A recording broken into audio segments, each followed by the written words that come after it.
Hello and welcome.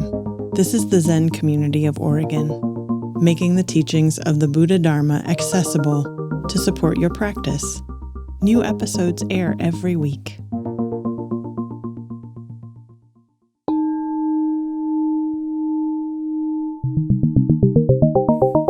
Taking refuge in Buddha, taking refuge in Dharma, taking refuge in Sangha, family. Thank you so much for your continued diligent practice. In the morning, the verse we've been doing is the verse of the Kesa in Japanese. Daisai gedap puku, muso fuku den-e, hibu nyorai kyo, kodo shoshujo. And here's a kind of free translation of that. Great, embraced in the fabric of liberation. This no form, no limit, no walls, field of bright empowerment. Naked thus body, clothed of truth, all beings set free. Great, embraced in the fabric of liberation. It's clear we have very good fortune to have material conditions such that we can do this. Many, many do not. Right now, it's good fortune to be choosing a harmonious mode of being. That we can join in a container like this and put aside some of our comforts for a collective higher purpose. Right now, it's great good fortune to choose the disposition, to be choosing over and over, to look directly at mind, to look directly through mind, not allowing oneself to be a mistreated servant of mind.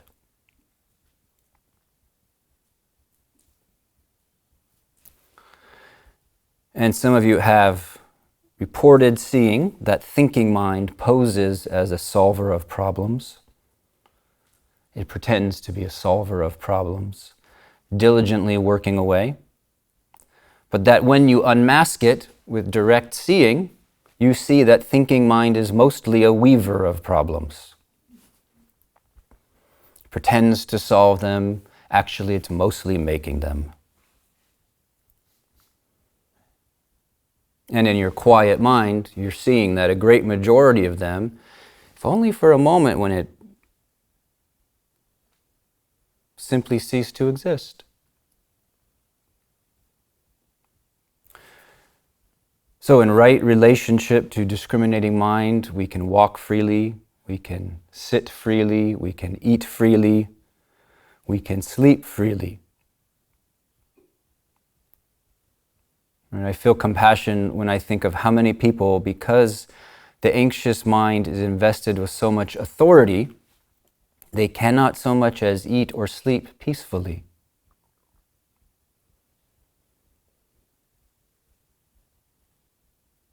A miracle of being to just eat, to just hear a sound, to let it all just function freely. The good news is that this Dharma we are embodying and celebrating right now is actually functioning for everyone. It functions as everyone. Believed or not, recognized or not, able to be lived in activity or not. You are alive with the wish to recognize, to go beyond belief.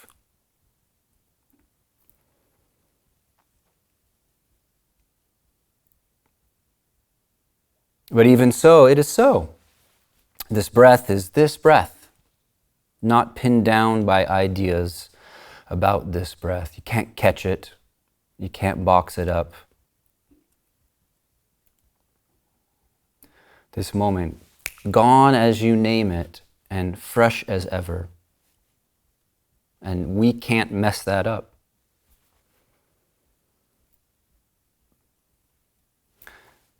The good news is that this Dharma right now is more profound than states of peace.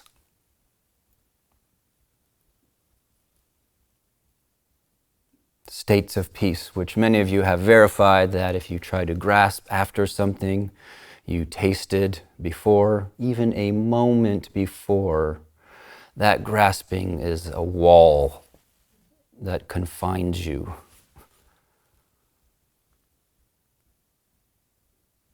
The profound open-handedness that this way is.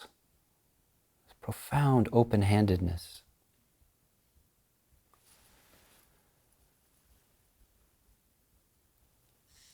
What is it here now that allows for excitation of the mind or tranquility to arise at all?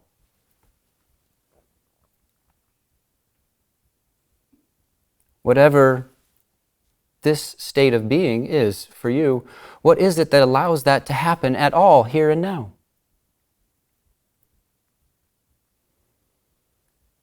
What is it that allows for a heartbeat to happen?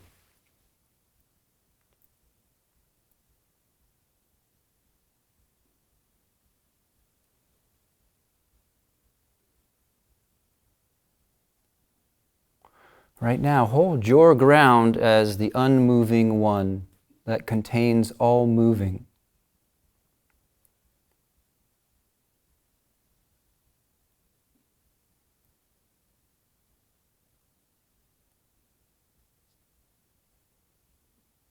Hold your ground as the unmoving one and just slip out of time for a few moments.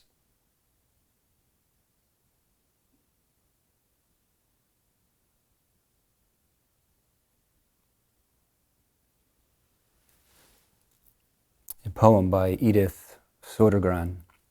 I was alone on a sunny shore. I was alone on a sunny shore by the forest's pale blue lake. In the sky floated a single cloud, and on the water a single isle. The ripe sweetness of summer dripped in beads from every tree, and straight into my opened heart a tiny drop ran down. This Dharma right now is more generous than simply being the absence of states we don't like.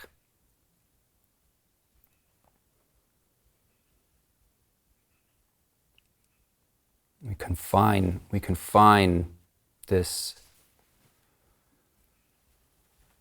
Oh, I need a new word. I'm getting tired of the word Dharma. We confine this by simply being not anxiety, or we confine it by simply being, ooh, this is this when it's calm.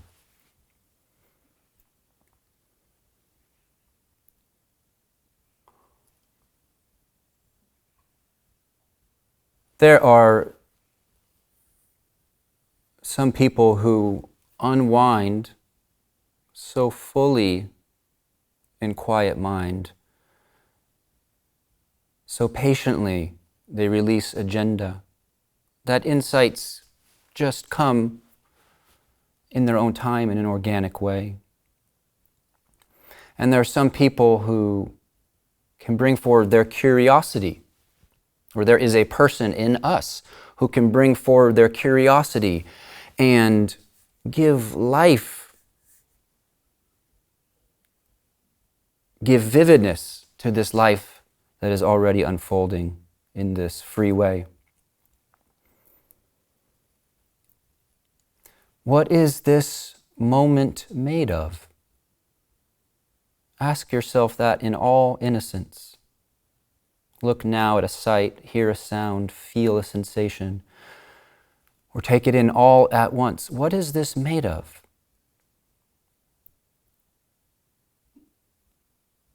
Look, feel, don't think. These inquiries are not about speculation. What is this breath made of?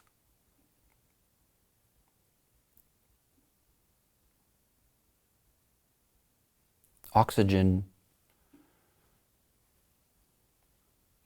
is the wrong answer. Chi is the wrong answer. What is this breath made of?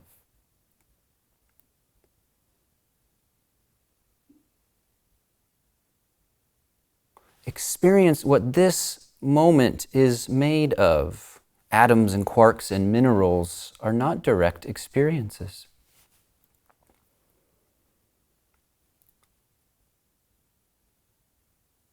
Feel what the universe is made of.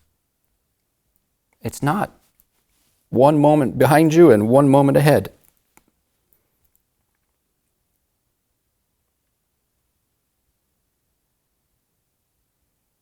What is this thought made of? Look, feel.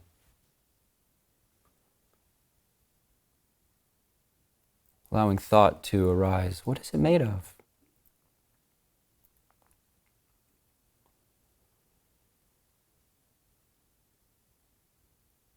What is this mind made of?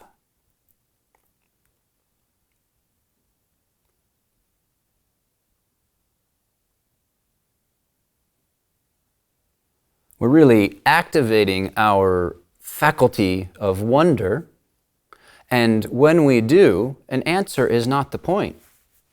The first beautiful thing is the surface chatter gives way a little bit. The surface chatter begins to bow down before deep curiosity.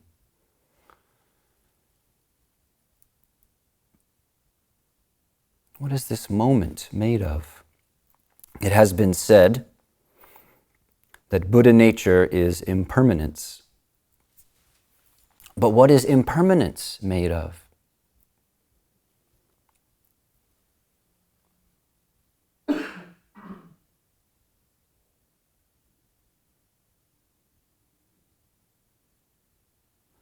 The mind that heard the beginning of this sentence didn't travel from the past to the present, did it?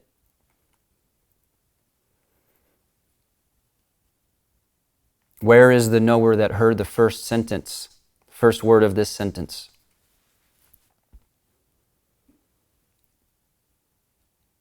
Where is the experiencer of the beginning of the breath at the end?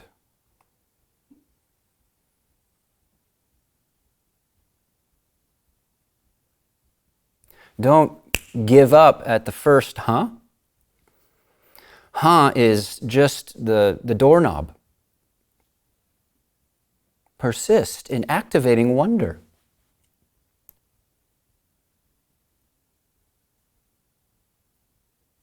What is this breath made of?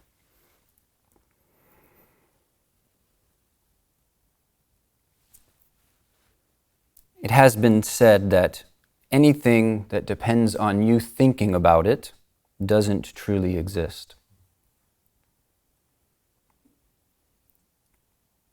If it goes away when you stop thinking about it, it is not the real.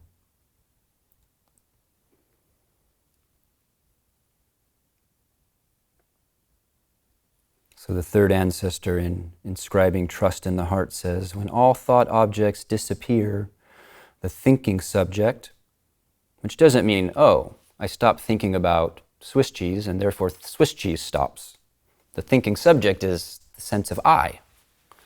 When all thought objects disappear, the thinking subject drops away.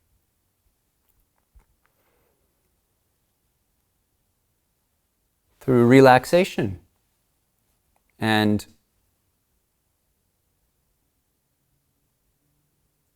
thorough commitment, right now, dissolve all thoughts.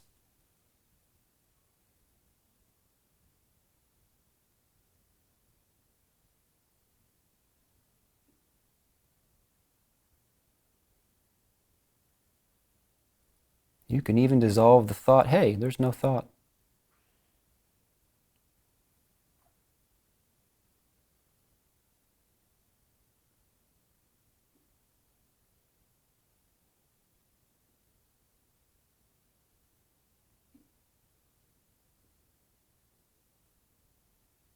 Feeling breath like this.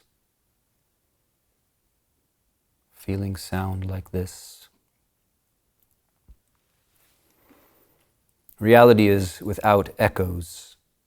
Reality is without witnesses. Sometimes if we're not careful to understand that the teachings are springboards for direct seeing, for direct attuning, for direct contemplation, then the more we talk about these matters, the more notions stick to us. Believing that what we're trying to do is make something arrive on the level of understanding. Now I understand what the sutra is about. But understanding has no proclamation like that. Understanding doesn't have understanding.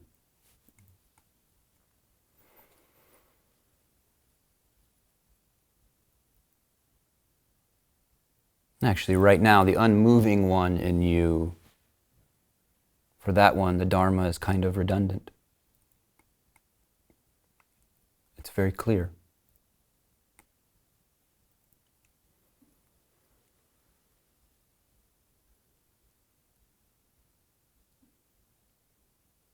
The capacity for wonder, to stick with wonder.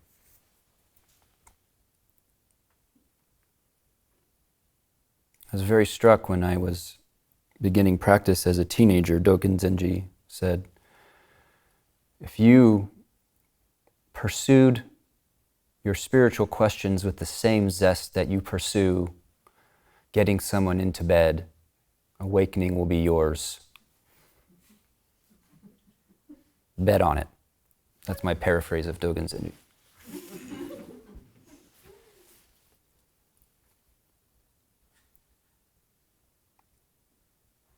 But then someone thinks, I'm not like that, I'm off the hook. But that's not the point. The point is you exercise the faculty of wonder. The point is that you bring forward this Dharma which you can't excuse yourself from, although you could if you want to.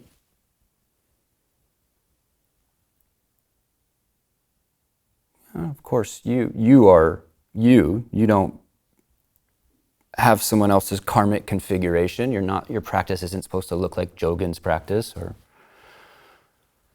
Peter's practice or whatever.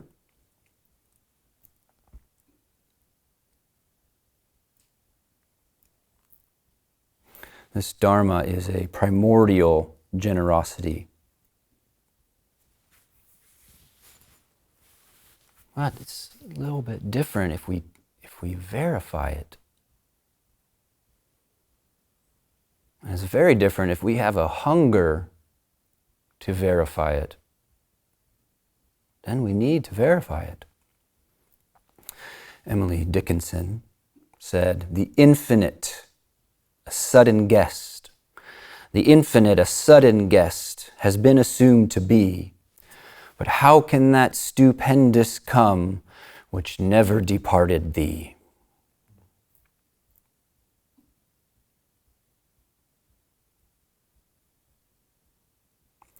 Despite the testimony of very confident thoughts that we are stuck, or that we're hot stuff, or that we are worse than, or better than, or same as, fill in the blank,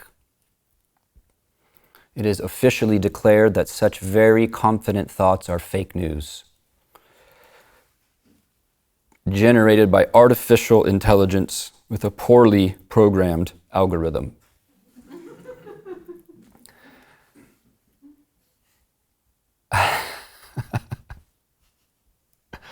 The mind is mostly fake news.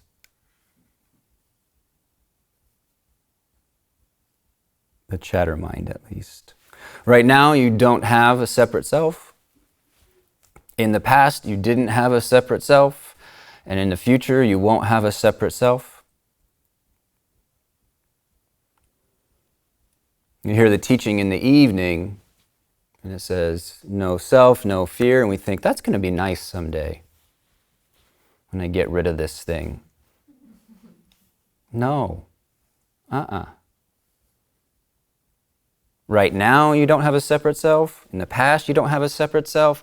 Actually, even when we're being what other people would verify as very selfish, even at that moment, there's not a separate self. That's the very reason that you can go from one thing to another. You're unfixed.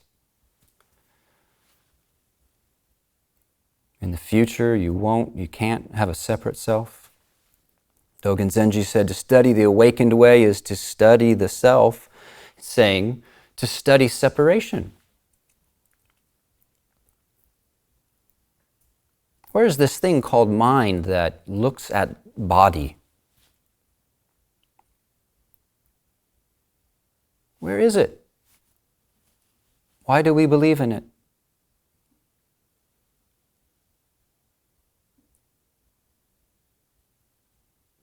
To study awakened way is to study separation. To study separation is to release separation. Could you bear being ultimately without problems?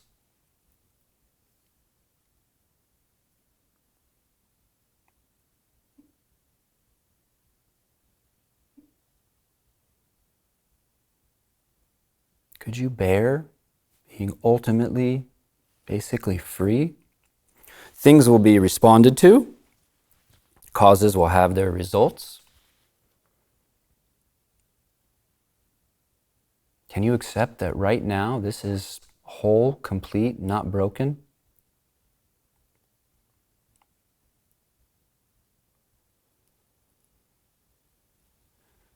We like a little bit of drama. We like a little bit of drama. Some of you have confessed that you like it a lot. You like drama.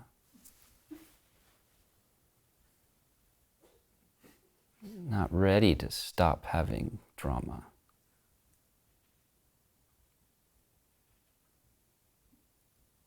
But some people sit in this place and the dis-ease or the pains that they've traversed in life or whatever have brought them to the place where they are ready to put down drama.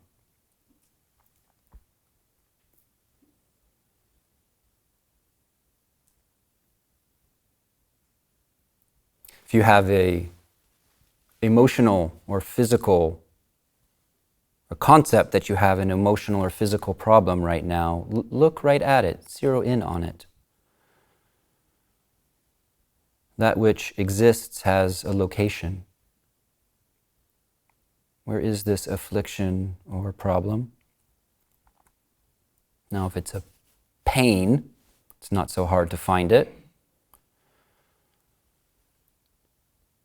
But if it's emotional, whatever that means, an emotional problem, try and locate that.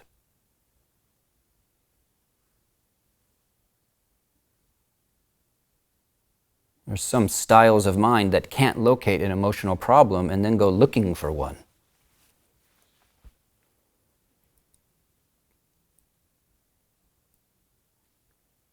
Human beings love soap operas.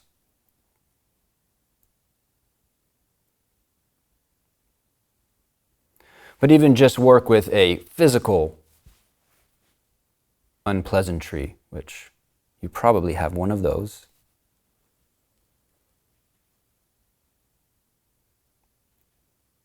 So tune into that, whether it's your shoulder or your whatever. And wonder very directly, where is the experiencer of this?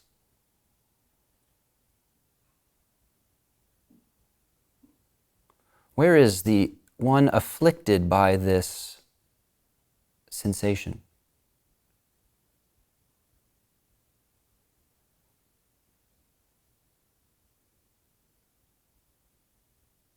You cannot find the afflicted one.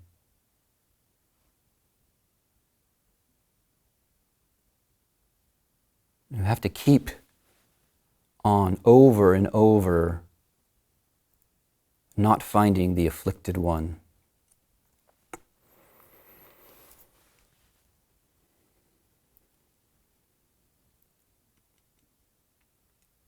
This thought I is like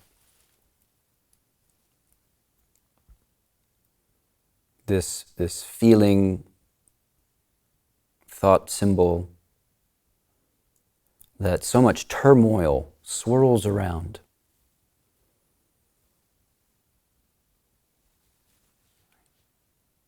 There are so many fully alive beings that don't have this thing, this idea that turmoil swirls around, like animals. Wonder, in all sincerity, what does this thought I refer to here and now?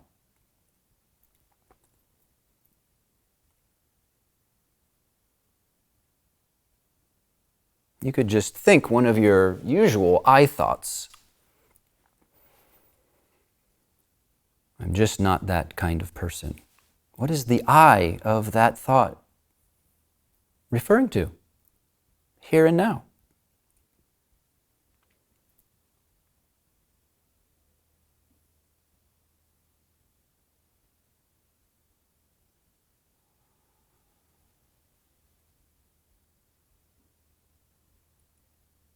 See, just like that, easy, no more problems.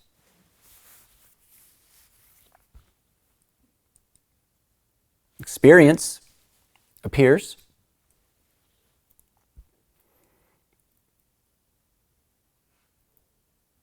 But when opposition drops away, the opposition of I experience that, obstructions cease to be. They have to. You're an ultimately frictionless being. You're totally frictionless. Things arise and they pass at the same moment. Nothing sticks to you. You could be renewing it right now. That's what the experience of being stuck is. The experience of being stuck is being well practiced in thinking the thought feeling, I'm stuck.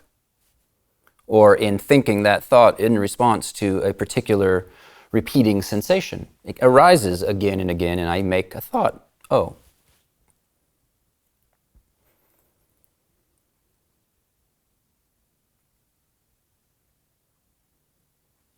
Well, conventionally, we all, I think, would agree we have a life to respond to. A life with weeds and flowers. A life with dense things and soft things. A life with sweet things and bitter things. Flavors exist and are not the same. Nobody's saying your pain is pleasurable. Nobody is saying your sorrow is happiness. If we wonder closely about those things, we might find there's a lot more in common with all of these than the brain can approach.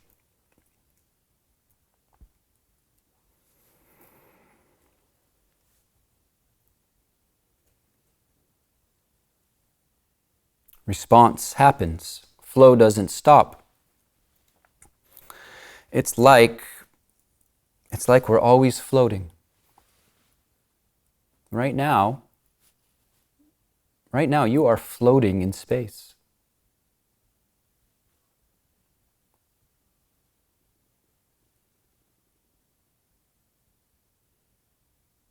Right now, you are floating in sound.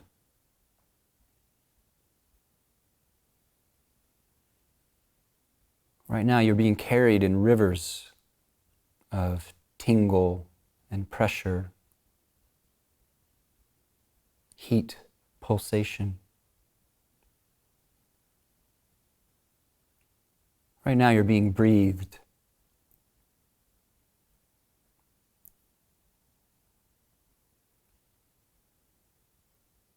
Right now, there are sights, and you don't do that. Right now, there are sounds, and you can't claim to be the doer, the hearer of those.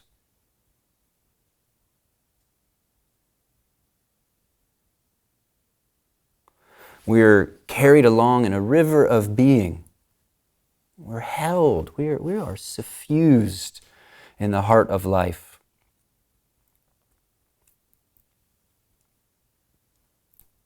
But the fearful mind is free to thrash around. And then we seem to sink. Or because of that fear or mistrust, we seem to drown. And even the thrashing and the sinking and the seeming to drown are being carried along in the river of being.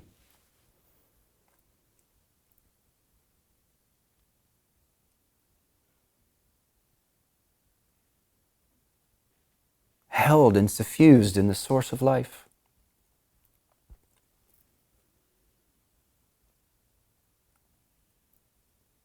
You cannot take a step where the ground will not eventually meet your feet.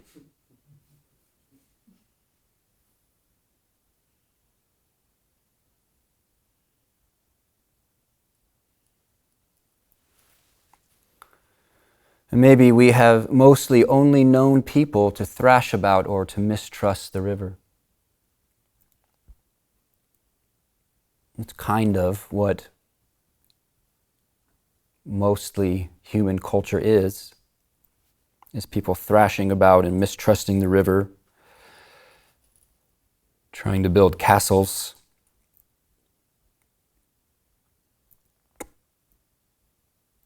This is one reason why maturing our practice and beginning to live it out in our activity is an offering to others.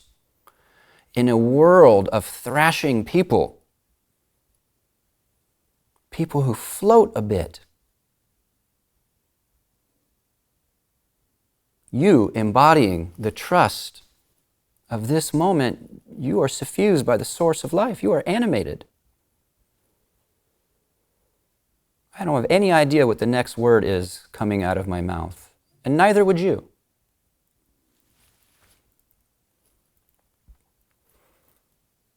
In a world of thrashing people, people who float a bit are a bit of hope in the world.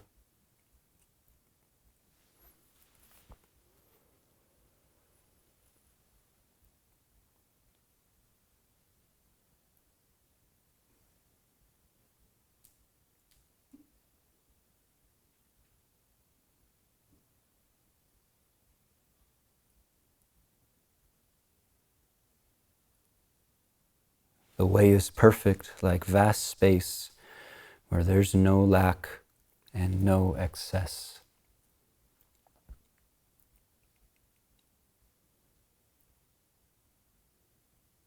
This open attention and feel, appreciate everything happening all at once.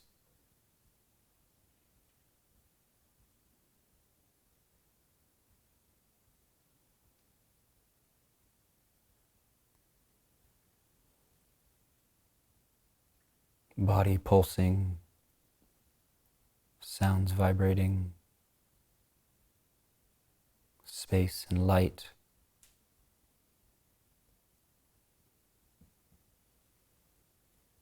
Open this attention as wide as possible. Open it so wide the word becomes redundant.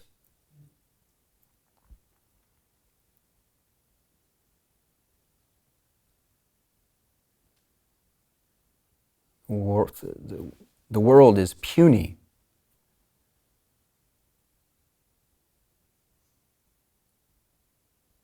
Compared to this mind.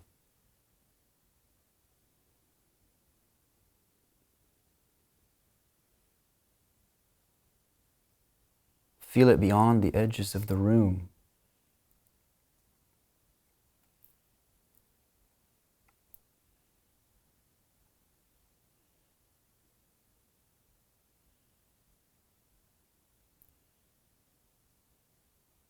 Feel how this and the body bleed into each other, are not different.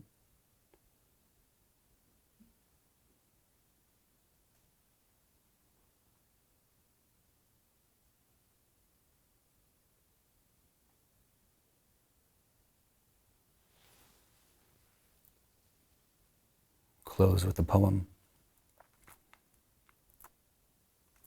Heart sleeps in the deep forest of mind silence. Love aligns itself against thingness, innocent of demand. I had forgotten the carpet of tiny flowers blossoming wherever you tread. Anyway, you are lovelier than remembrance could. Now waking again from the slumber of worldliness, I can see we are spun and woven together. How odd the datura water that makes us forget and dream phantasms of danger. Datura is one of those psychedelics that you should never take.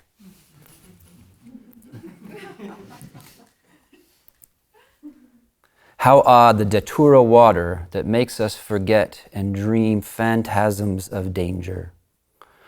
We see a vast nakedness of freedom and open expanse of possibility. We call it death. We see a miasma of reproductive imperatives and resource allocation management. We call it love. Comforting habits are wisdom's worst enemy.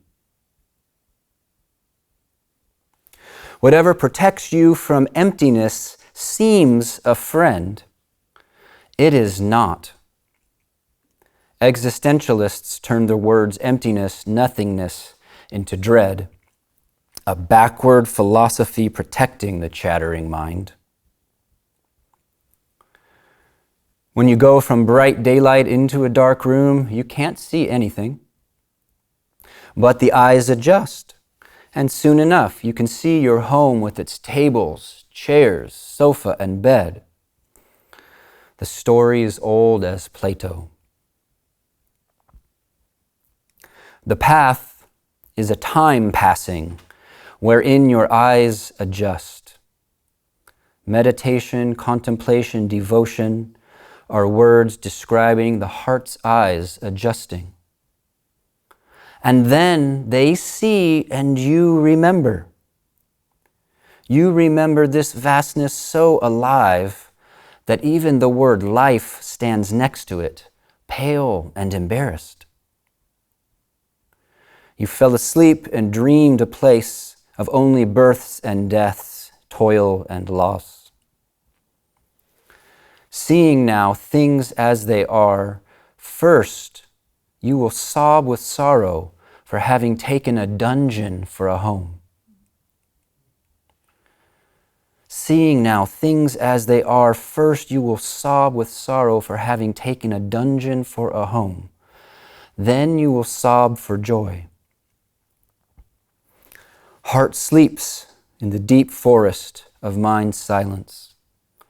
Love aligns itself against thingness, innocent of demand.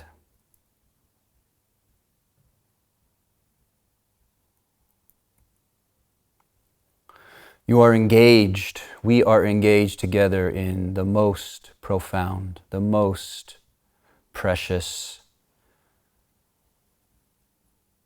All the words fail short of touching the gift of recognizing your true heart. Please, if you vacillate, come back to your vow. Please, if you wonder, don't drop it. Please, if you hurt, feel it all the way to the core. Don't dance around it as only a problem.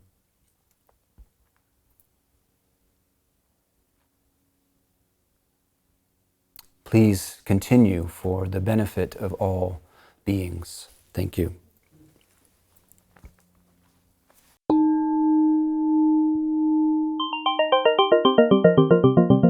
Thank you for listening to the Zen Community of Oregon podcast, and thank you for your practice. New episodes air every week. Please consider making a donation at zendust.org. Your support supports us.